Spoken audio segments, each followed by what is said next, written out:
Pôsobil až príchod šéfa SAS. Počas volebnej noci neriešili len gratulácie, ale aj prípadné vládne zoskupenie. Bude to neoficiálne prvé stretnutie, ktoré absolvujem s predsedami niekoľkých politických strán. Z KDH, SAS a podľa ešte oficiálnych výsledkov s veľkou pravdepodobnosťou Most Híd.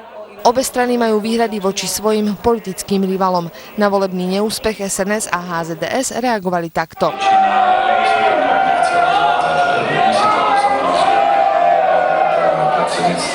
A samozrejme aj Ježiš, to by bolo úžasné. Kokso. Johnny Cash by nebol v parlamente?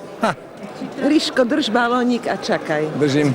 Čakanie gradovalo. Po 4:00 ráno už bolo jasno, pravica môže dostať šancu.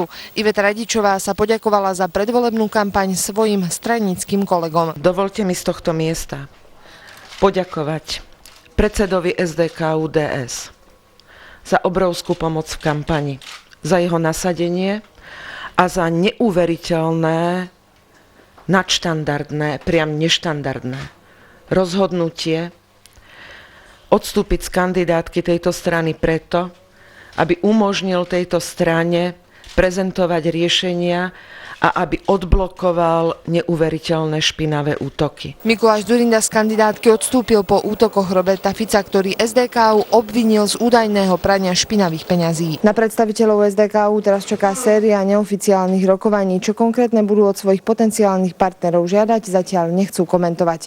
Alžbeta Vlková, Teatry. Jedno z najväčších prekvapení parlamentných volieb 2010 je úspech